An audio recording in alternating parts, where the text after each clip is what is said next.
Good afternoon. It's 1:53, and we are going to continue reading about the VRIL. Let me come over here. The VRIL. Who are they? We are looking at this very book right here. You can see the VRIL, the power of the coming race. And they are a subterranean race of beings according to this book. There's been a lot of things that, people have said about them. Some people say that the VRIL is like this little black thing that goes into people's eye, like. But I have not read that. I haven't read it. We haven't seen anything about any black thing. It's supposed to be a fluid-like thing, like some kind of substance. And the VRIL energy can be infused through a staff. And the children can take their staff and they can point it with the intention behind it, use it as a weapon, and it can fire 500 to 1,000 miles. In the last chapter, those last few chapters that we read, the young child called the Tari, he went hunting for the large reptile, which was over 100 feet long, which they like. Their main prey is the VRIL, which is that species. But these reptiles they eat meat and they eat flesh. But he went to go after the reptile, and he found him in a lake, and he used the human, which they nicknamed the human as Tish, which would be similar to a pet. And he immobilized that human and had the human sit on the shore, while the young boy, which is a Tari, they have the intelligence, the mindset of just like an adult male, like a 12-year-old child. They're very, very powerful. And when the massive reptile came, he took his wand and he reduced that thing to ashes as it came on the shore. It was massive. But we're going to finish. I don't know if we're going to finish today, because I think this might be a pretty big chapter that we're reading right here. Maybe a tad bit big, but maybe not, Let's, 1 second. Hello. Hello there, Professor Strangefinger. See if I can be heard. Okay, I can be heard. That's all that matters. We're going to start reading, you all. This is chapter 21 of the VRIL. I had, for some time, can I put this like this one? Jeannie, you want to put it right there? Yeah, we're going to put it right there. I had, for some time, observed in my host's highly informed and powerfully proportioned daughter that kindly and protective sentiment which, whether above the earth or below, an all-wise providence has bestowed upon the feminine division of the human race. But until the very lately, I had ascribed it to the affection for pets,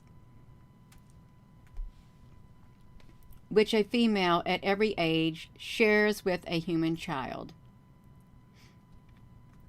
I now became painfully aware that the feeling which Z deigned to regard me was different from that which I had inspired in Tari. But this conviction gave me none of the complacent gratification which the vanity of man ordinarily conceives from a flattering appreciation of his personal merits on the part of the fair sex. On the contrary, it inspired me with fear. If you're just tuning in, welcome. We're continuing the reading. We're on chapter 21 of this book, which may or may not be real, but it is a very fascinating book to read. Let me see this.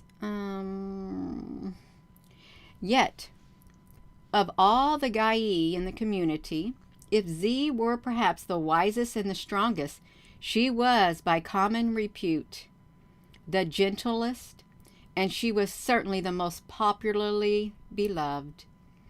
The desire to aid, to succor, to protect, to comfort, to bless, seemed to pervade her whole being.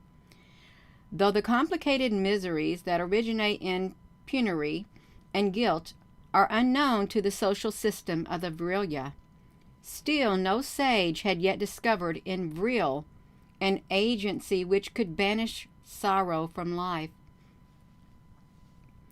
And wherever amongst her people sorrow found its way, there Z followed in the mission of comforter. Did some sister Guy fail to secure the love that she sighed for, Z sought her out and brought all the resources of her lore and all the consultations of her sympathy to bear upon a grief that so needs the solace of a confidant. In rare cases, when grave illness seized upon childhood or youth, and the cases less rare when in the hardy and adventurous probation of infants, some accident attended with pain and injury occurred, Z forsook her studies and her sports and became the healer and the nurse. Her favorite flights were toward the extreme boundaries of the domain where the children were stationed on guard against outbreaks of warring forces in nature, or the invasion of the devouring animals, so that she might warn them of any peril which her knowledge detected or foresaw, or be at hand if any harm had befallen. Nay, even in the exercise of her scientific acquirements, there was a concurrent benevolence of purpose and will.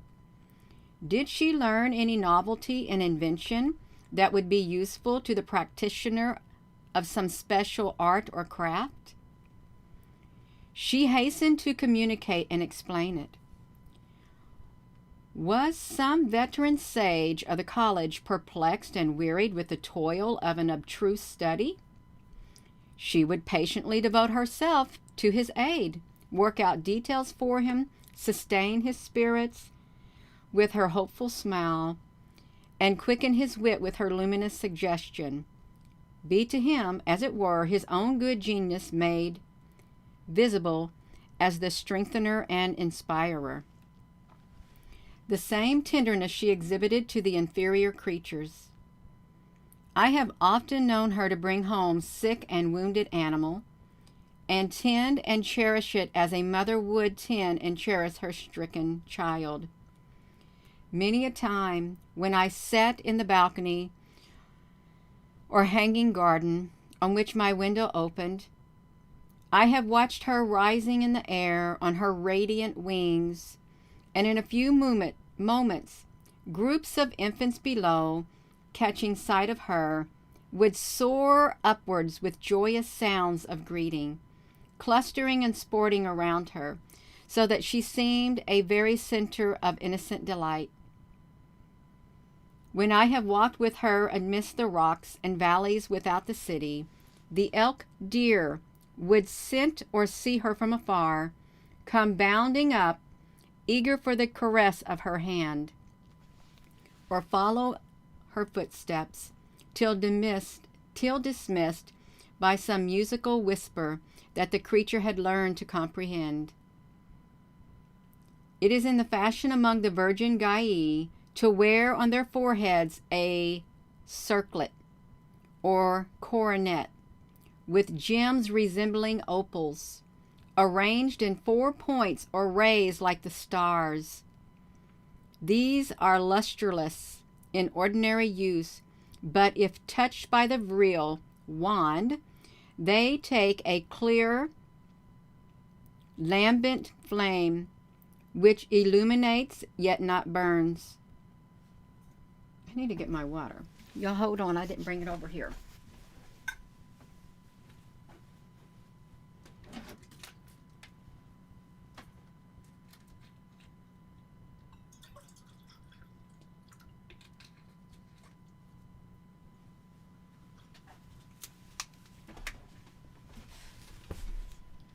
I got my water right here. I need a drink of water. How we doing over here? We should be doing fine. We're doing just fine. That's great. We got 18 people watching on this live stream at 2:03 p.m. 18 people. Wow. We're big time, you all. We are big time. Let's do this. That's okay. This really, I'm beginning to get the feeling that we're not supposed to be finding out about this subterranean race underneath the earth. And if it's not real, then what's going on? What's going on with this shadow banning? We're just reading a book, for heaven's sake. There can't possibly be any truth to it. There could not be any truth to it. So why shadow ban it? It's fine. It's fine. So the Virgin Gaies have a crown on their head. They do. Which has 4 points or rays like stars. And they can take their VRIL wand and touch it, and it becomes a lambent flame which illuminates yet not burns. This serves as an ornament in their festivities and as a lamp, if in their wanderings beyond their artificial lights they have to traverse the dark. There are times when I have seen Z's thoughtful majesty of face lighted up by this crowning halo. What?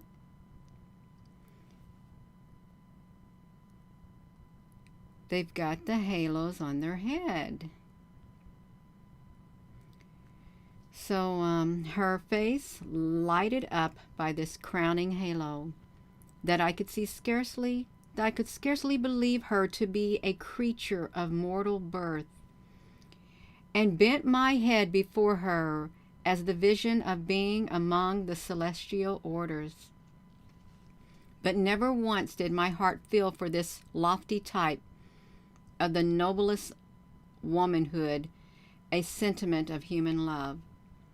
Is it that among the race I belong to, that man's pride so far influences his passion that women lose to him her special charm of woman if he feels her to be in all things eminently superior to himself?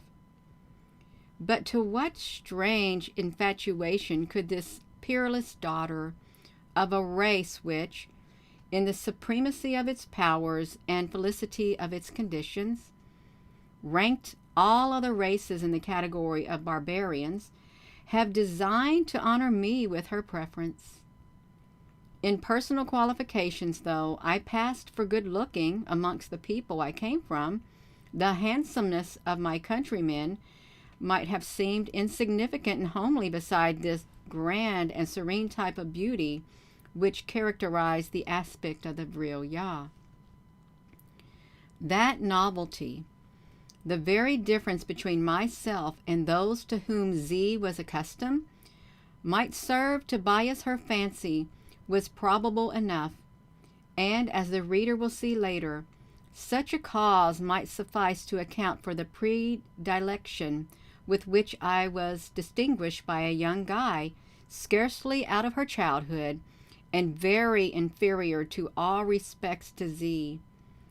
But whoever will consider those tender characteristics which I have just ascribed to the daughter of Athlin may readily conceive that the main cause of my attraction to her was in her instinctive desire to cherish, to comfort, to protect, and in protecting to sustain and to exalt.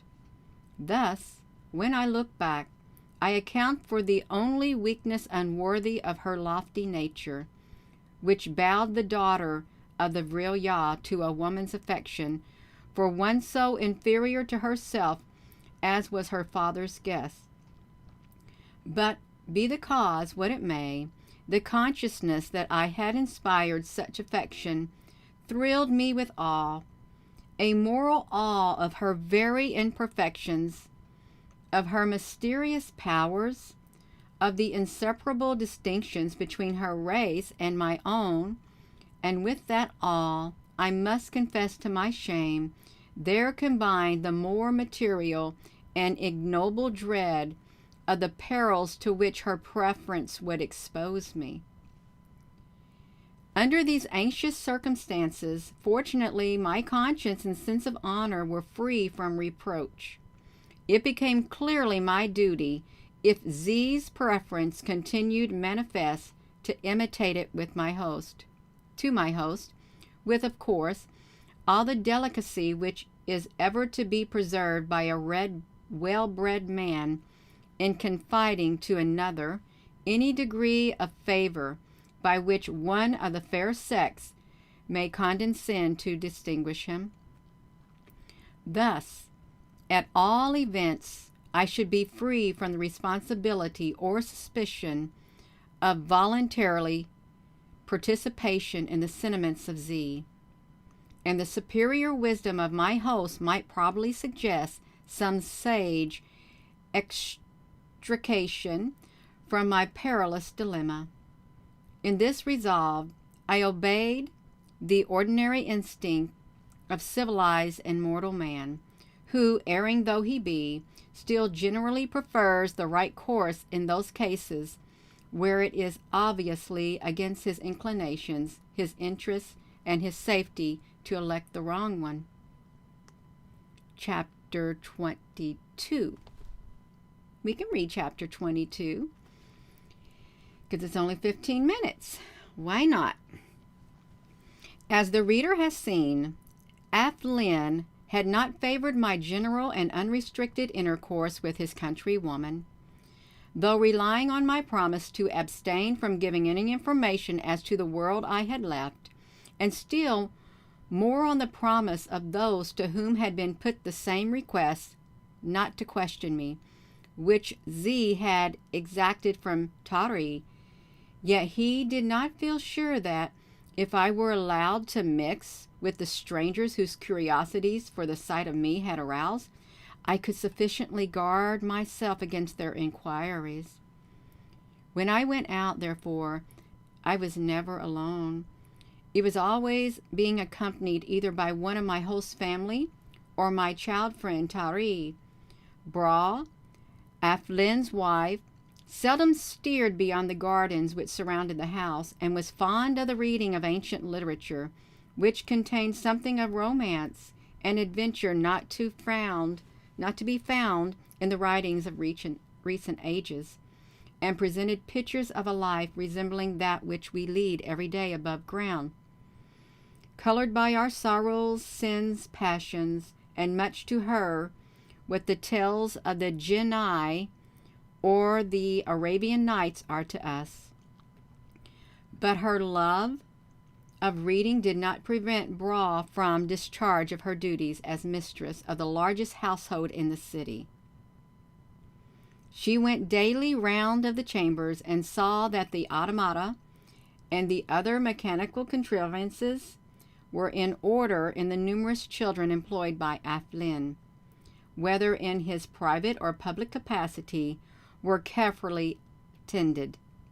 Bra also expected the accounts of the whole estate, and it was her great delight to assist her husband in the business connected with his office as chief administrator of the lighting department, so that her avocations necessarily kept her much within doors. When you marry and you are the female VRIL, which they're called Guy, which is spelled G-Y, you no longer are allowed to wear your wings. You have to put your wings down on like this this somewhere. You cannot ever wear them again, more or less, unless somebody dies. The women lose their wings to fly, and they get married. Yeah. So, the two sons were both completing their education at the College of the Sages, and the elder, who had strong passion for mechanics, and especially for works connected with the machinery of timepieces and automata, had decided on devoting himself to these pursuits, and was now occupied in constructing a shop or a warehouse, at which his inventions could be exhibited and sold, The younger son preferred farming and rural occupations, and when not attending the college at which he chiefly studied the theories of agriculture, was much observed by his practical application of that science to his father's land. It would be seen by this how completely equality of ranks is established among this people, a shopkeeper being of exactly the same grade in estimation as the large landed proprietor. Lynn was the wealthiest member of the community, and his eldest son preferred keeping a shop to any other avocation, nor was this choice thought to show any want of elevated notions on his part. If you're just tuning in, I think we're on chapter 22. This young man had been much interested in examining my watch, the works of which were new to him, and was greatly pleased when I made him a present of it. Shortly after, he returned the gift with interest by a watch of his own construction, marking both the time as in my watch and the time as kept among the VRIL. I have that watch still, and it has been much admired by many among the most eminent watchmakers of London and Paris. It is of gold, with diamond hands and figures, and it plays a favorite tone among the VRIL in striking the hours. It only requires to be wound up once in 10 months, and has never gone wrong since I had it. These young brothers, being thus occupied, my usual companions in that family, when I went abroad, were my host or his daughter.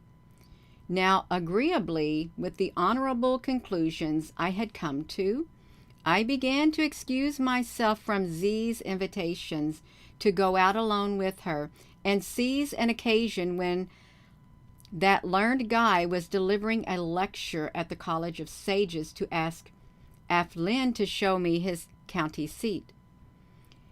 As this was at some little distance, and as Lynn was not fond of walking, which I had discreetly relinquished all attempts at flying, we proceeded to our destination in one of the aerial boats belonging to my host. So they have ships that fly in the sky, and they're like airplanes or something, but they're boats. They call them boats, but they are a vehicle of transportation in the sky, and they look quite different. They're not all the same, and they have land vehicles too that are not all the same. Plus, they have their wings that they can fly with. Hello. You are just tuning in. How are we coming on over here? We doing okay? Do we need any moderator in here whatsoever? If we need a moderator, you tell me, and I'm going to have to appoint somebody as a moderator. Thank you. I got it for Christmas. I did. I don't normally wear sweaters like this. Actually, I might only have one other one like it. We need a moderator? Okay. Okay, Carol, honey. Will you be that moderator? That's perfect. Yeah. Okay, we got a moderator in here. We have Carol. That's wonderful. Perfect. We got you. So you take it. I'm going to close this down and we're going to read. I'll peek back in there. Okay, so they are aerial boats belonging to my host. So his host has more than one airplane to fly around in, underground in the subterranean race. And there is no light down there except the light that they make. It kind of reminds me of The Secret of NIM. If you think about The Secret of NIM, they were a rat race. They were in an experiment, and then they became intelligent. Then they went underground, and they were stealing electricity from this farmer. But they learned how to use electricity underground. There was no sun under there. It was the lights that they made. Okay, we're going to read. Okay, they're on their aerial boat, and they're going to this lecture. A child of 8 years old in his employ was our conductor. My host and myself reclined on cushions and I found the movement very easy and luxurious. Aflin said, You will not, I trust, be displeased with me if I ask your permission to travel for a short time and visit other tribes or communities of this other tribes or communities of your illustrious race. I have also a strong desire to see those nations who do not adopt your institutions and which you consider as savages. It would interest me greatly to notice what are the distinctions between them and the races whom we consider civilized in the world I have left. It is utterly impossible that you should go there alone, said Aflin. Even among the VRIL, you would be exposed to great dangers.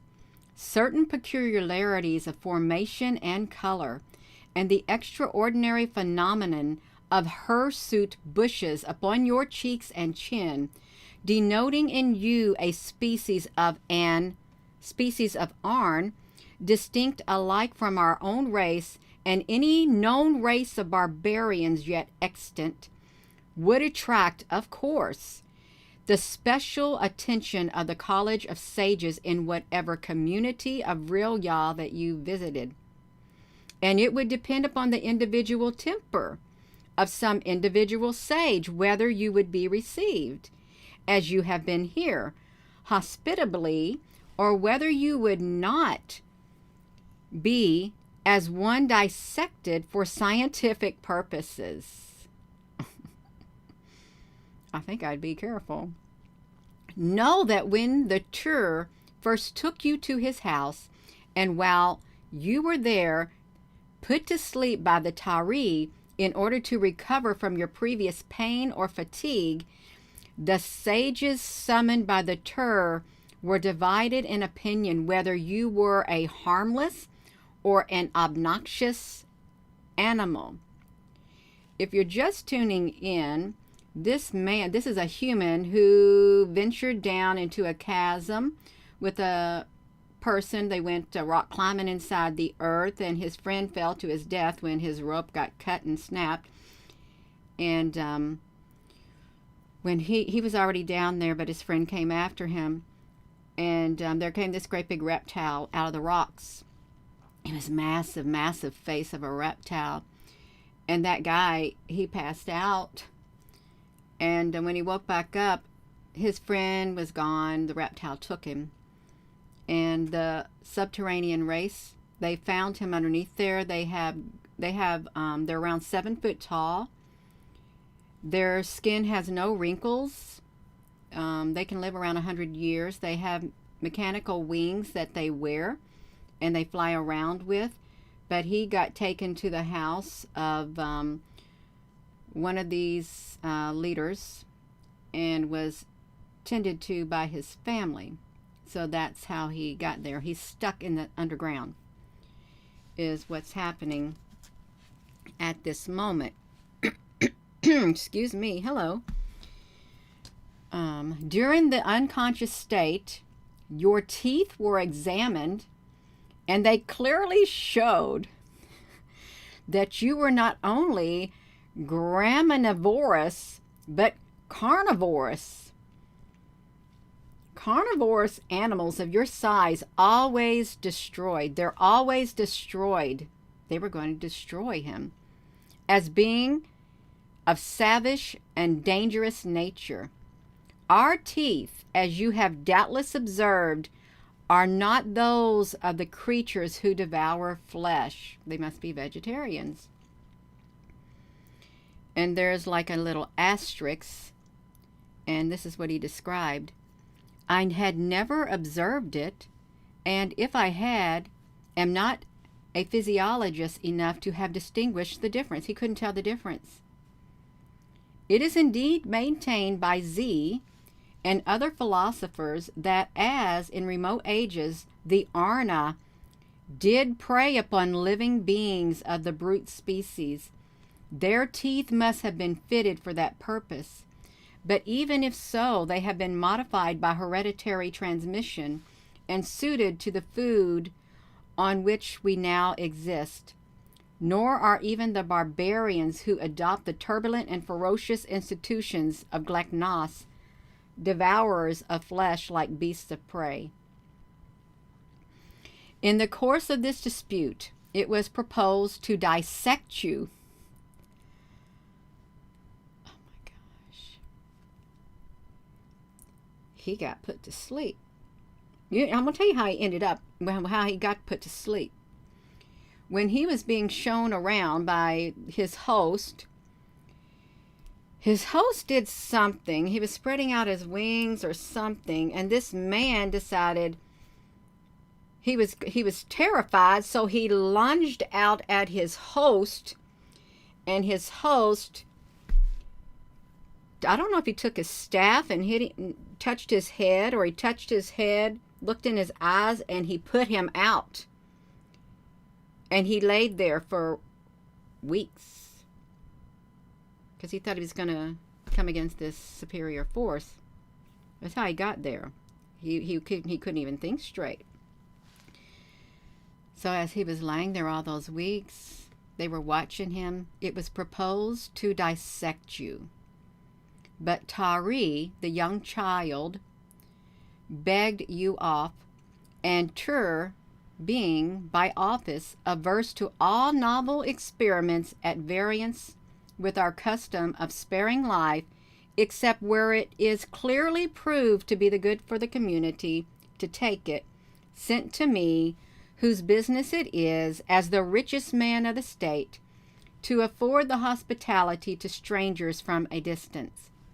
It was at my opinion to decide whether or not you were a stranger whom I could safely admit. Had I declined to receive you, you would have been handed over to the College of Sages, and what might have there befallen you I do not like to conjecture. Apart from this danger, you might chance to encounter some child of 4 years old, just put in possession of his VRIL staff, and whom, in alarm at your strange appearance, and in the impulse of the moment, might reduce you to a cinder. Tari was about to do so when he first saw you, had his father not checked his hand. Therefore I say, you cannot travel alone, but with Z you would be safe, and I have no doubt that she would accompany you on a tour around the neighboring communities of VRIL. To the savage states, no. I will ask her. There's over 1 million communities in this subterranean race, according to this book. Over 1 million of them. How we doing over here? We doing great? Yeah, I gotta turn this heater on up here. I'm getting really cold. I may not turn it on. I may just put something on my lap. Give me a blanket or something. I don't like to turn the heater on when I'm up here. I'll just put this blanket. Gonna get a nice cozy blanket, you all. Let's get a nice cozy blanket. We got it. Now, as my main object in proposing to travel was to escape from Z, the woman, the female VRIL, who had feelings for him, he didn't like it. He didn't like it because of his ego. He wanted to see the places, but he didn't want her to go. Well, now he stuck his foot in his mouth. I hastily exclaimed, "Nay, pray do not. I relinquish my design. You have said enough as to its dangers to deter me from it, and I can scarcely think it right that a young guy of the personal attractions of your lovely daughter should travel into other regions without a better protector than a Tish of my insignificant strength and nature." Aflin emitted a soft, sibilant sound, which is the nearest approach to a laughter that a full-grown Arn permits himself. He replied, Pardon my discourteous but momentary indulgence of mirth at my observation seriously made by my guests. I could not but be amused at the idea of Z, who is so fond of protecting others, that children call her the guardian, needing a protector herself against any dangers arising from the audacious admiration of males. Know that our Gai, while unmarried, are accustomed to travel alone among other tribes to see if they find there some Arn who may please them more than the Arna who they find at home. Z has already made 3 such journeys, but hitherto her heart has been untouched. She is called the guardian. He messed up. Here the opportunity which I sought was afforded to me, and I said, looking down with a faltering voice, "Will you, my kind host, promise to pardon me if what I'm about to say gives you offense? Say only the truth, and I cannot be offended. Or could I be so, it would not be for me but for you to pardon. Well then, assist me to quit you, and much as I should have liked to witness more of the wonders and enjoy more of the felicity which belongs to your people, let me return to my own. I fear there are reasons why I cannot do that. At all events, not without permission of the Tur, and he probably would not grant it. You are not destitute of intelligence. You may, though I do not think so, have concealed the degree of destructive powers possessed by your people. You might, in short, bring upon us some danger, and if the Tur entertains that idea, it would clearly be his duty either to put an end to you or enclose you in a cage for the rest of your existence. But why should you wish to leave a state of society which you so politely allow to be more felicitous than your own?" "Oh, Athlin, my answer is plain, lest in naught and unwittingly I should betray your hospitality, lest in the caprice of will, which in our world is proverbial among the other sex, and from which even a guy is not free, your adorable daughter should deign to regard me, though a Tish, as if I were a civilized Arn, and court you as her spouse."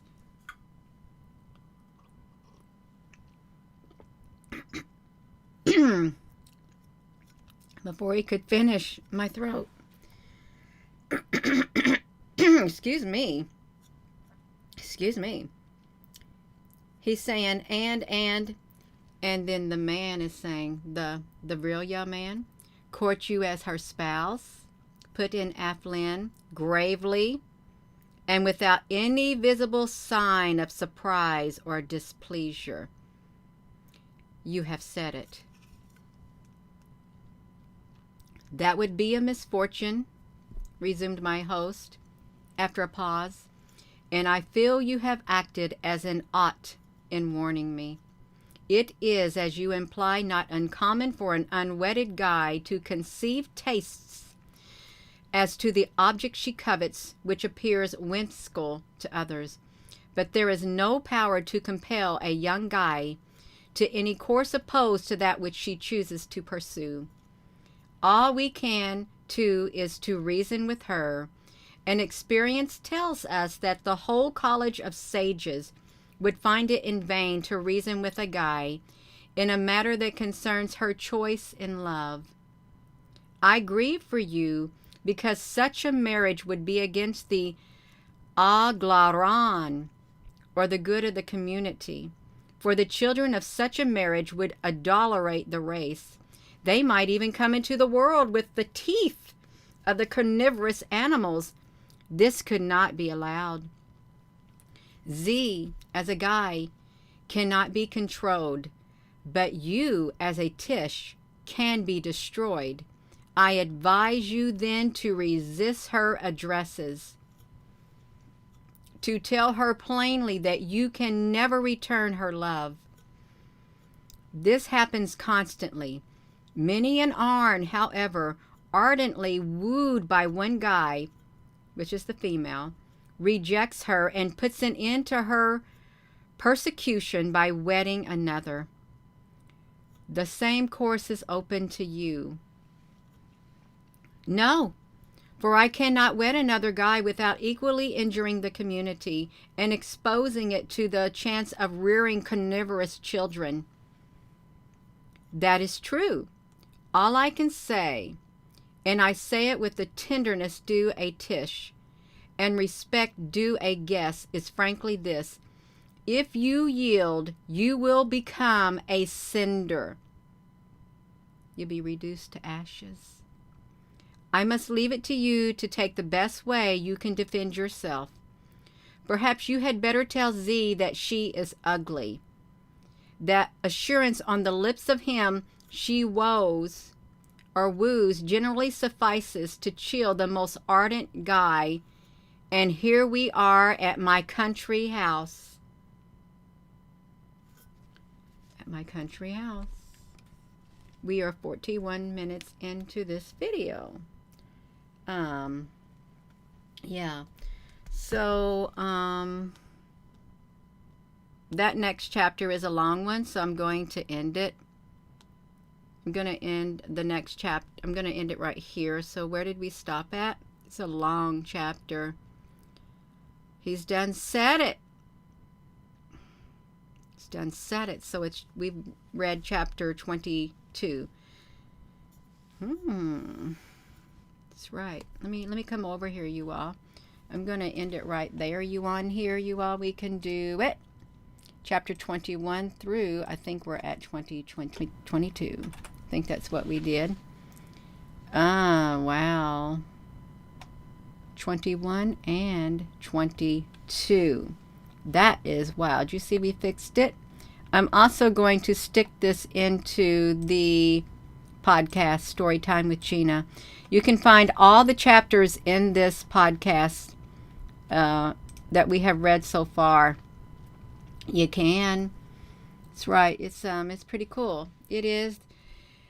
Carol, honey, thank you for being a moderator on here for us. That's very nice of you. I appreciate it. I do.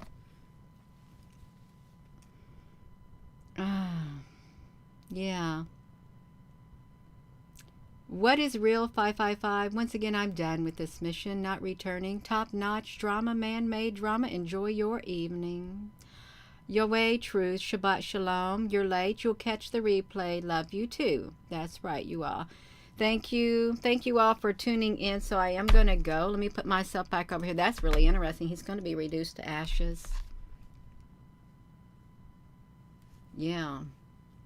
She is free to make up her mind. She is. Then she'd have to marry another. That'd be bad. But either way, he does not get to leave regardless. He does not get to leave. He's going to be stuck in a cage for the rest of his life, or he's going to be reduced to ashes. That's his outcome right there. So I'm going to go, you all. Thank you again. And please give this video a thumbs up. All the chapters are here in the podcast. It's interesting. And I didn't pronounce all the names right at first. I didn't. And I'm not the best of readers, but it's really interesting whether it be real or whether it be fake. It's quite interesting. It's like watching a movie because you don't know if the movies are real. Some of them could be real. They really could. Or some of them just all make believe. This could be the same thing with this. It could be. So with that being said, hello. Wherever you are in any part of the world, hello. From my heart to yours, I love you. Have a wonderful rest of your evening. Afternoon. It's afternoon. It's 2:37.